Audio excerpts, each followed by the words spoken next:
welcome back to my film and TV channel. You're all staying safe and well. I'm going over to the BBC today, so yes, trepidation probably for this one because it's getting a mixed response. There's not many critics reviews out there. We've got a couple which I'll talk about as we go through.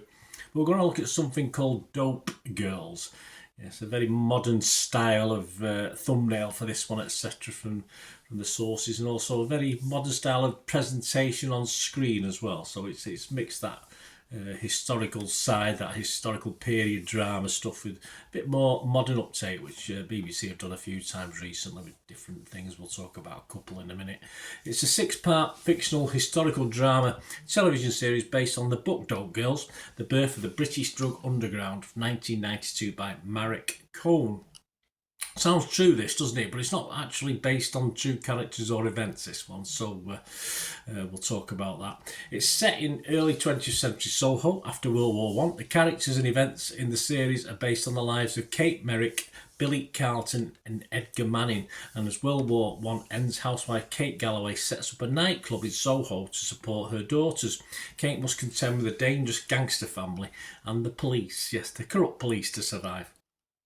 I'm doing this review on the 24th of February 2025. It's showing weekly on BBC, but you can catch up with it all. You can binge watch it on the BBC iPlayer, which is how I watch this. The stars include Julianne Nicholson, Eliza Scanlon, Umi Myers, Elida Fisher, Sebastian Croft, Geraldine James, Rory Fleckburn, Dustin Demi Burns and Eben Figueiredo. Yeah, a reasonable talents. One or two perhaps wooden actors dotted about, but reasonable pot of actors for this one, which isn't always the case with the UK British drama, whether it's a BBC, ITV, Channel 5 or Channel 4, etc. I believe the BBC and its cohorts have made a bit of a dog's ear of this one, though, compared to such watchable offerings as early series of Peaky Blinders and the more recent Rogue Heroes. This falls down a little bit. I mean, they're one I mentioned about modernisation there, didn't I? And of course, we saw that with the soundtrack, etc., and the style of those two. And this sort of goes towards it, but doesn't quite get there to the same extent. I mean, there's no basis in fact on this. As I said, it's just characters created. And of course, if this is the case, the BBC and the producers and the people who put this together have full reign to introduce fairies and alternate universes if they want, don't they? And having watched this, at times I wish they had. It might have been the way to go to improve it. We have returning war heroes and PTSD, dissatisfied women who are having obviously been used during the war to do all the work, and now they're put back on the shelf, if you like. Gangsters, corrupt gangsters, police, undercover police, corrupt police, drugs, you name it, we've got it in this. And sadly, despite all that, it's a little bit bland for me. There's hardly a character you can really invest in, perhaps one or two at a pinch, that make you really care that much about what's going on screen. Also, there is a bit of this, where it's not a set camera, it's not a camera on a stand where it's like me when I bang my desk and this wobbles about. It's a bit like that, and generally it works, but other times you do notice it, which isn't great, and it just looks a bit amateurish when you do notice it. As I said, most of the time it's fine, but just the odd occasions when it does it when it's a sort of quieter scene, if you like, and it just looks really amateurish. As I said, there are modern tweaks to the presentation, which I think's okay. It's fine. I don't mind that. It even tells me where certain places are, which I like anyway. You know me and my memory, I forget things. But I just think it's a great opportunity missed. They've got a reasonable cast together. They've got a good setting for it. They've got a pretty reasonable story in here as well. Don't get me wrong, because I think the story is reasonable. But as the series progresses, it does improve. It just sort of grabs you a little bit more. But there's just too much filler in it that ruins the pace of the whole thing. It tries to be too clever, which is a problem with some series. And even as the series reaches its eventual climax, we're probably setting itself up for a second series, which I'm not going to be on the edge of my seat to watch. It just didn't grab me that much. Of course, they say this drama is inspired by a forgotten time in history. Well, this adaptation possibly tells us why.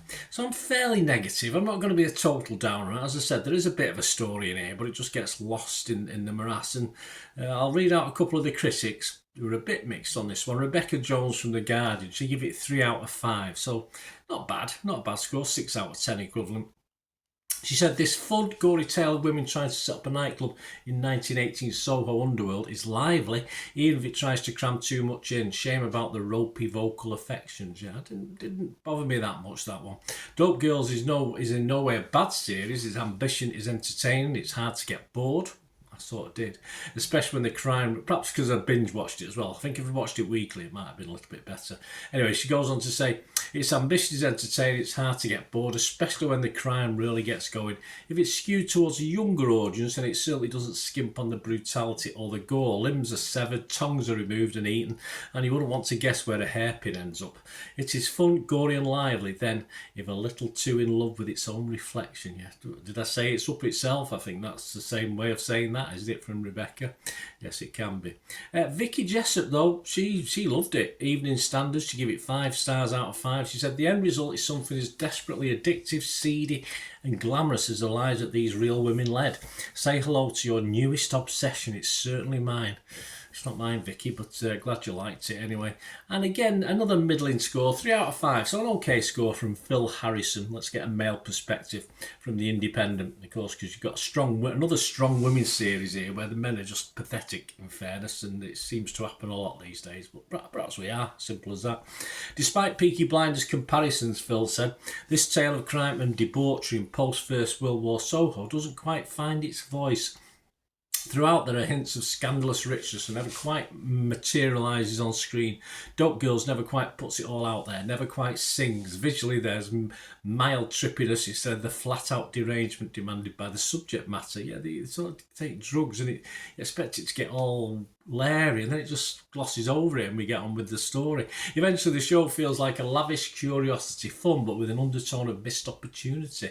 Ultimately it lacks drama, and however overfamiliar Stephen Knight's tropes are becoming, you can rarely accuse him of falling on that score.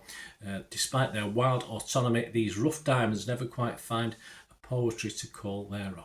There you go. So far more flowery than I would have put it, but I have to agree, it never really goes all in as far as I'm concerned.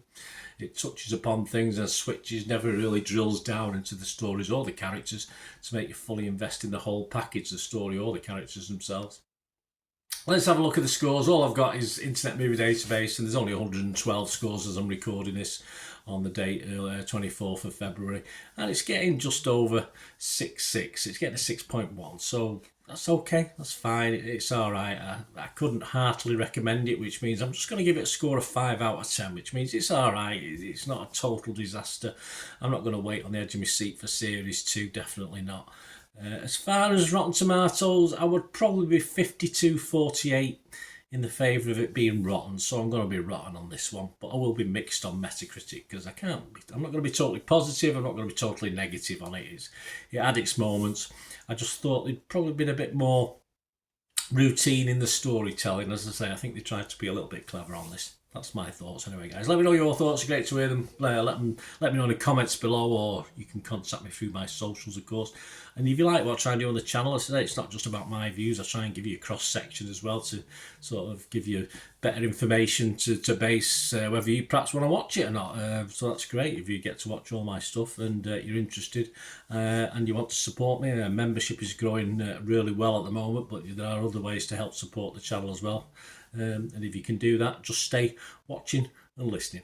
Ways to help me out, guys, if you watch the ads, if the ads on this YouTube ads, that helps in a very little way, but it all helps. Watch the pennies and pounds look after themselves, they say, don't they? Or the pennies or the 10p's look after themselves. But if you watch the ads or follow the links on the ads as well, that's always a nice way to support the channel. If you sort of hang on for it, I've done that. I watched other people's and followed the ads, just something I fancied, which does happen from time to time.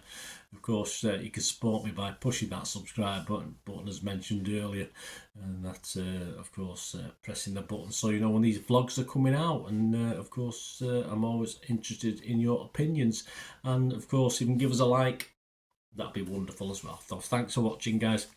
Hopefully I'll join you very, very soon with something else. Until we meet again, I'll never ask one thing, don't I? Please stay safe, everyone.